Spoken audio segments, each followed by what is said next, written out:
the funding as far as when it comes to SGA and the GPSS too as well.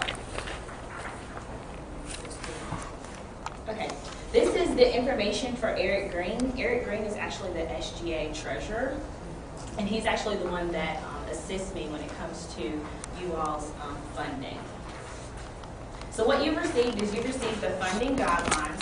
So those are just guidelines that state what SGA will fund versus what SGA won't fund. And then also it's a form I created as far as how to submit in WorkSync.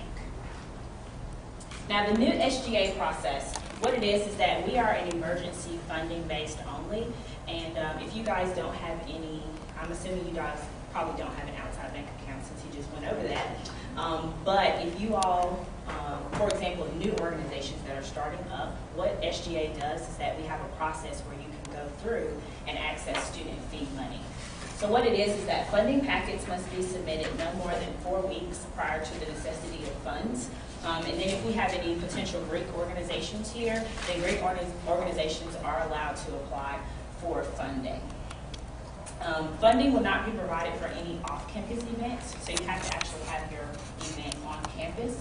And then also funding is not allowed for any nonprofit causes. And we do use WorkSync, and I'll actually go over that for all 3 of the request forms. So some important funding info is the deadline to spend any allotted funds will be the last day of the spring semester classes. Also, SGA provides partial operational funding to registered student organizations. So once you all complete all of your sessions, you will be a registered student organization. SGA does not fund for any charities, donations, community service events, or projects. And student fee money can only fund activities that benefit student union as a whole. So that would be students of ECU. Funds allocated for organization use can only be spent for pre-approved users. So for example, if we fund you guys for t-shirts and you come back and say, hey, we want to do that for a program, then you actually have to use it for the t-shirt. So what will happen is that once you submit your stuff into WorkSync, there's going to be a 1-week turnaround, and a decision will be made by the SGA Appropriations Committee. SGA Appropriations Committee is a group of about 6 to 8 students. And what it is that you actually go in front of them, tell them exactly what you're requesting funding for, tell them a little bit about your organization and why you are requesting funds. So organizations that are dissatisfied with the final decision actually can appeal that with the SGA Senate. Eligibility information on funding. Just make sure that you read the guidelines and are familiar with those. If your funding request is specific to any details, make sure that you provide a justification. So the justification is exactly how this is going to benefit ECU as a whole, not just your student organization. Also, please provide backup documentation. I'll actually go through that whenever we do in WorkSync. And also is the responsibility of the organization to ensure all members understand the funding process and the funding guidelines. So if you guys want more copies of this, I can definitely get you more copies. So some of the things that SGA can fund, they can do student travel, printing and binding, postage, advertising in the East Carolinian, contracted services. For example, if you wanted to bring in like a speaker or somebody, we can do that. Office and educational supplies, rental of ECU facilities, and fees associated with student-led events like homecoming and barefoot on the wall.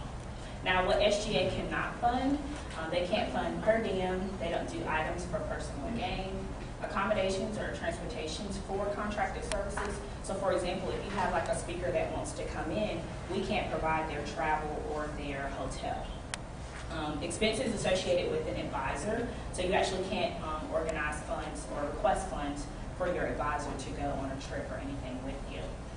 Rental of non-university facilities, because all events have to be here on ECU campus. And then any technical equipment such as camera, audio, video, and computers. Now what happens with the graduate member that we have in here, what you do is that you get a certain lot of money.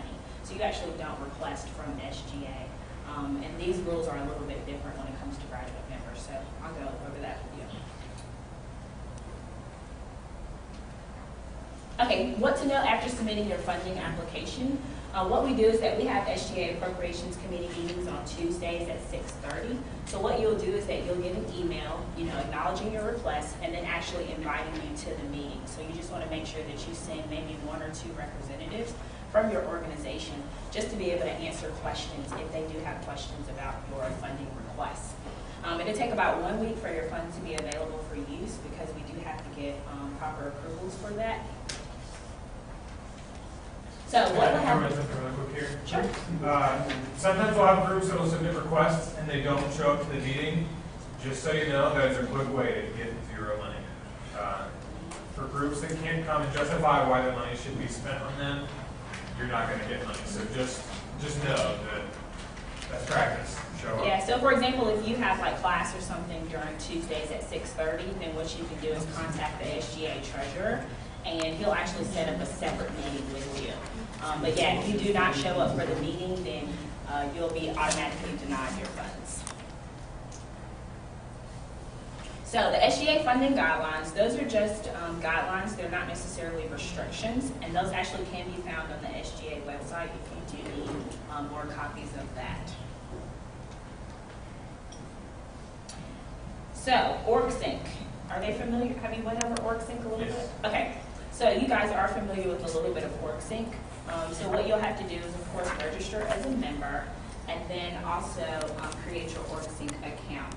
Now, whenever you are looking to request money, make sure that you join your organization on OrgSync. And most of the time, you actually have to get approval from either the advisor or the president. So just make sure that you submit that. And then also, I'm actually about to go over the most popular ones, is the event funding requests and supplies. So what you'll do is that you'll actually go into OrgSync and you see where it says forms and then event funding requests. So if you want to bring like a speaker to campus or if you want to rent a facility, then you would actually do an event funding request for this. So you'll just click on begin form and then also it's going to ask you,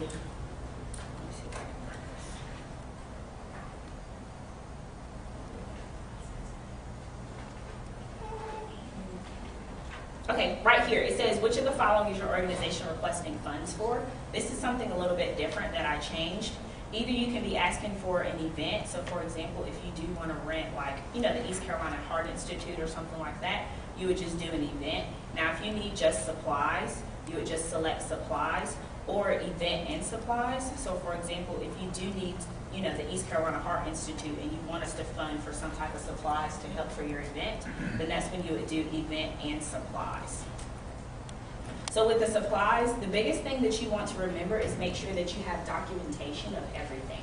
So for example, if you all want to do t-shirts, we have an awesome marketing and design team that will actually help you with your logo and everything for your organization. Because ECU has really, really strict rules when it comes to PD, when it comes to the purple and gold, the pirate, all of that stuff. So actually you can go downstairs and ECU Marketing and Design will help you with your t-shirts. So that's actually one of the questions is if you're requesting for t-shirts, has your logo been approved with ECU?